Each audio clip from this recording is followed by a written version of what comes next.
Hello again. Welcome back. Apologies for the delay between last episode and this one. I've committed this year to painting competitively, and my last painting, the subject of the last 4 videos on this channel, I happened to perform a little oopsie on the final stages. When you spend a week meticulously doing 20 different freehand designs and then completely flub a simple glaze thereafter, the result does cause a bit of demoralization. My time, my anger, my gumption. She's seen things you people wouldn't believe. All these paint strokes will be lost to time in this malaise of green. Time to die. Anyway, I need a bit of a break. The break in question is, of course, painting more models. Nothing helps detox gooning your ego with competitive painting than personal painting, in which you actively care less about proper procedure and more about doing it over the weekend. In addition, nothing helps get more views for your channel than pandering to the diverse and equally represented hobby than painting a big-tittied goth vampire GF, to which I have done 3 times and hated every single result thus far. Something about this sculpt keeps having me come back to it. In any case, I start by dusting off the model with a makeup brush and covering my shame with a layer of black. I don't need to use primer here since the model already has paint on it as it is. I'm trying to paint this piece over the weekend so I can get back to work on my competition pieces, so I'm going to utilize my airbrush a lot in these early stages to set up some basic tones on the model. For that, I set up a palette with some dark blue and set about a basic layout of color on the model's dress. You could get really technical with the placement of lights and shadows for all these folds, but here I'm just alternating where lights and darks lie on the various parts. As long as there lies a spot of darkness next to a spot of light, it's good enough for me. I use a bit of P3 Trader Green to paint the foliage. By using less saturated colors on less important areas, I can render them without taking away attention from the rest of the sculpt, which will have more saturated colors that naturally want to draw attention. The last thing you want to do is use full saturated color on every component of the sculpt, lest you make an Eldritch Abomination combination of a Thomas Kincaid painting and Games Workshop's paint every goddamn detail regardless of how important it is to the general impression of the overall look philosophy. I also take time to mix a tiny amount of blue into the green after I'm done with the foliage, and I do a quick verdaccio over the skin.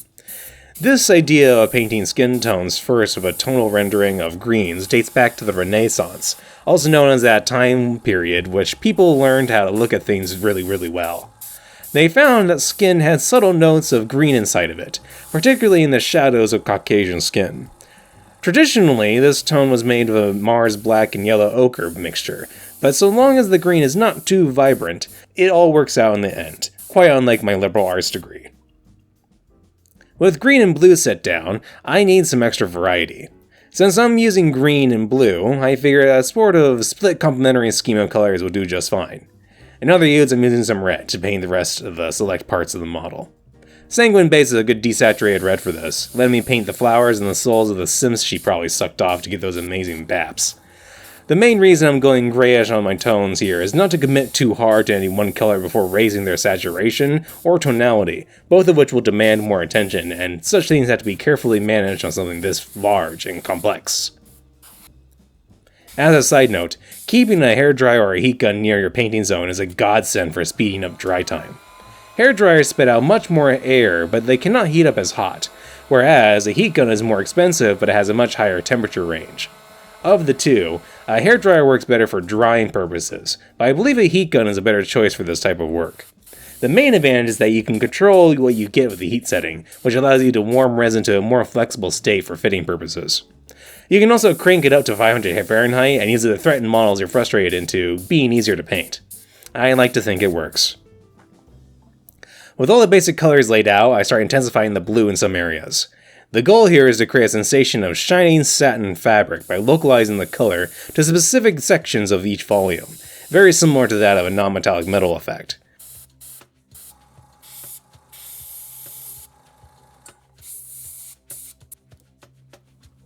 With a bit of lighter blue, I set the tone up and start setting up the shining look to a greater level, which creates a really intense depth for the overall look.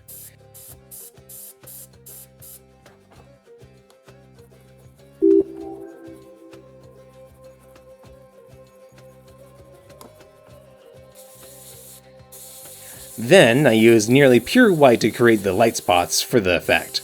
I'll go over this later with a filter to improve my transitions, so best to go extreme in the early stages and tone it down later, somewhat like a born-again Christian here. We're into the Holy Trinity and not the 8-ball. I used some Payne's Gray to sculpt the lights a bit, as a few got away from me in the process of painting. This color has a good transparency for such dark tones, which makes it perfect for correcting shadows such as this.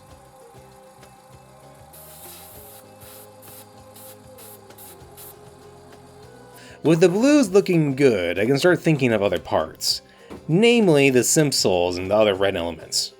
I use some quinacridone red acrylic gouache for this, which boasts a good level of opacity which I'll need on these dark areas, as red generally has a slight transparency to it. In my infinite wisdom, I forgot how matte the finish is with this paint, which makes the red drier than a Popeye's biscuit. I'll have to add some sauce to this later in order to bring back the finish and make it so it doesn't look too dry. Time for the star of the show, the Baps. For this, I start with a bit of P3 keratic flesh for that satin finish and good behavior in the airbrush.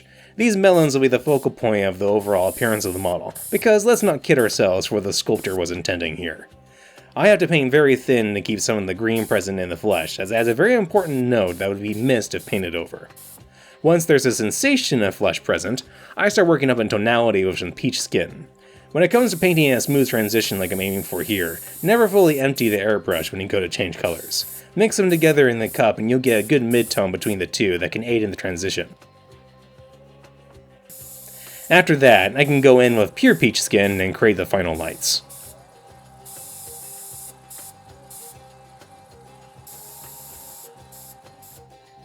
Now it's time to filter the dress down a tad bit.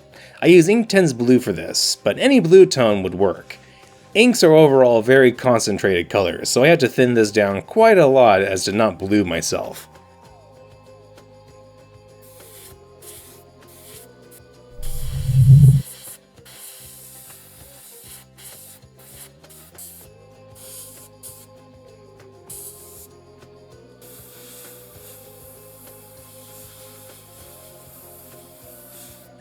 Afterward, I dump most of my paint and add some white, to then re-establish my lost lights, since I have the blue in the airbrush already. Some people might say you get more harmony by using less colors in a painting, as there's more to get by simply mixing the single blue for everything than using 3 at a time. To them I say, fuck off, I'm not cleaning my airbrush to paint blue when I have blue in it.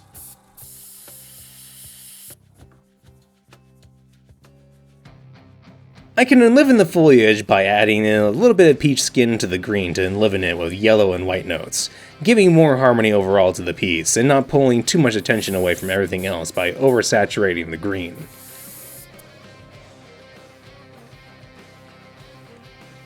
I go back in with my quinacridone red and set flesh tone to give some distinction to the simpsons via marks on the fabric folds, as well as some of the flowers and the feathers.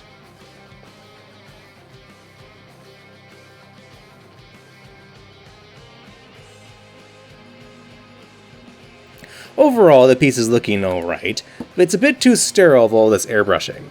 So I go to the boogeyman of figure painting for help, brushstrokes. Most people are scared of these, preferring to sandblast texture away from their models until it looks like a 3D render. To that I say, go screw. I want something to chew on when I look at stuff. I also take some time to edge highlight some areas that would catch light like the folds themselves here, and notable gesture lines of the model that I think would look good.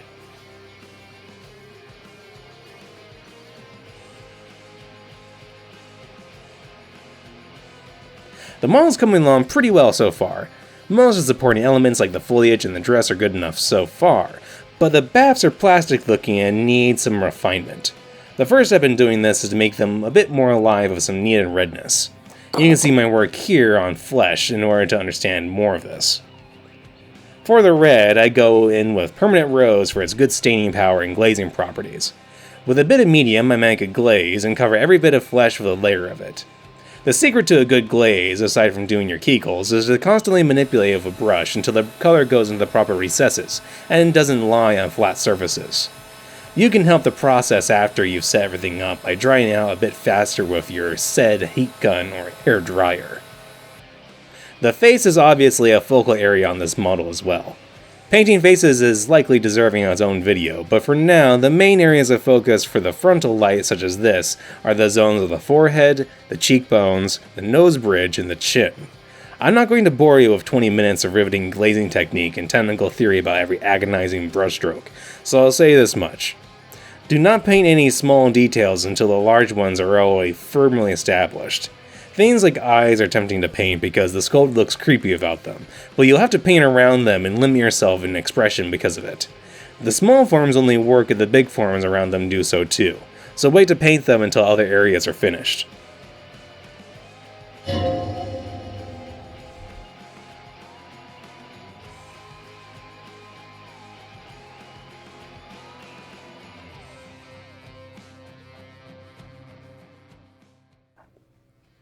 I go about fixing my Popeye's Biscuit dry reds around the model with my permanent rose paint, which happens to have a nice satin finish.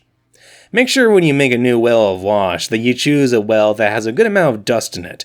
That'll ensure you apply plenty of unwanted texture to the model with the glaze, much of which sinks into the recesses that you can't easily wipe away. Since I'm doing supporting elements, I add some light green marks to the foliage to make them a little bit more interesting.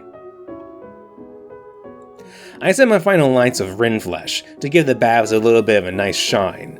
The use of an airbrush to get a smooth appearance of female skin is very easy, which would otherwise require hours of glazing that I'm simply not up for at the moment. With most of the focal areas rendered, I set about more brushstrokes over the model. Here I don't need much frontal lobe activity and can activate my lizard brain for maximum effect, going with what I think looks best rather than agonizing about doing things correctly. I'm gonna shut up now and let the video speak for itself about this.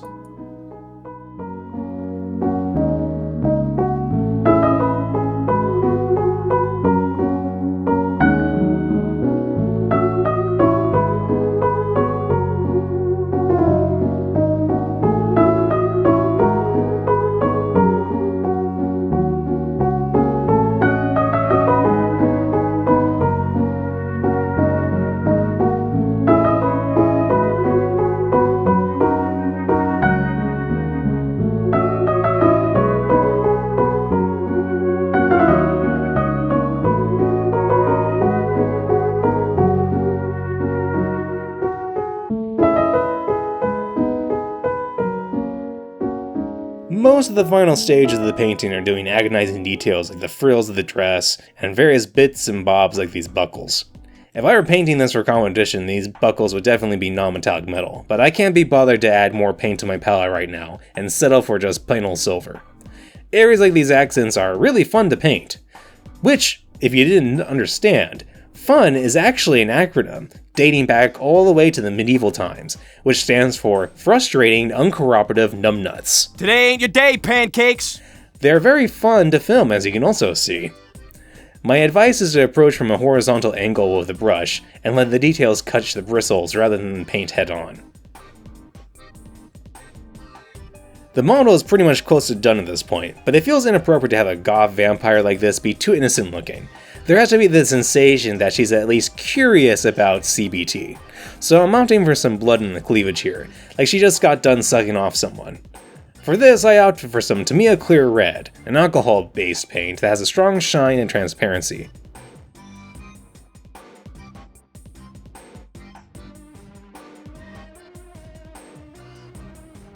And an artist always signs their work at the end.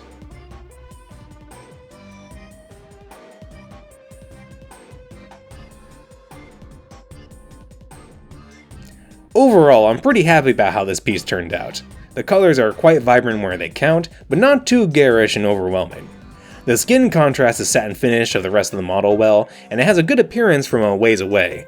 More than that, having the piece out of my life and finished within 48 hours is definitely the best part. Like and subscribe, and it'll improve your chances of getting a vampire goth girlfriend. Really, it's true.